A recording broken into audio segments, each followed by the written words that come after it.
ቀን 16 ሰላም የተወደዳችሁ የጌታ ቤተሰቦች በያላችሁበት የጌታ ጸጋና ሰላም ይብዛላችሁ።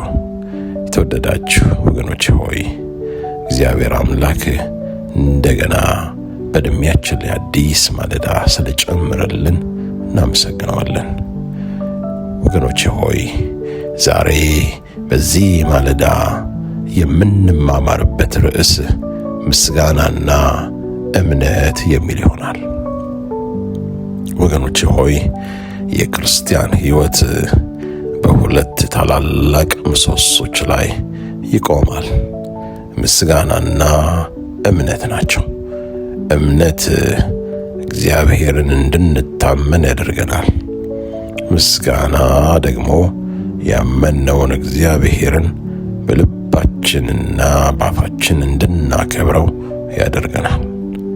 እውነተኛ እምነት ሁልጊዜ ምስጋናን ይወልዳል።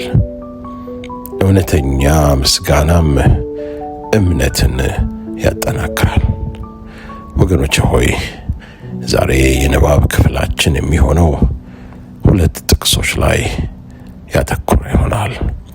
የመጀመሪያው ፊልጵስዩስ ምዕራፍ 4 ቁጥር 6 ላይ እንዲህ ይላል፣ በምንም አትጨነቁ፣ ነገር ግን በሁሉ በጸሎትና በልመና ከምስጋና ጋር ልመናችሁን ለእግዚአብሔር አቅርቦ ይላል። የጌታ ስም የተባረከ ይሁን።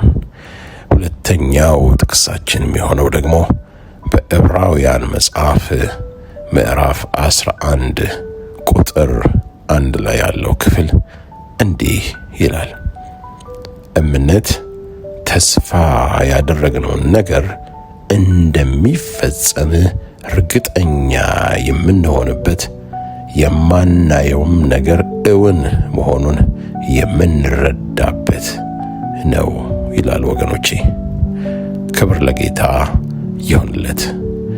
እግዚአብሔርን ማመስገን ሁኔታችን ፍጹም ስለሆነ ብቻ አይደለም፣ እርሱ ታማኝ አምላክ መሆኑን ስለምናምን ነው። ብዙ ጊዜ ሰዎች መጀመሪያ ተአምር ይሁን ከዚያ አመሰግናለሁ ይላሉ።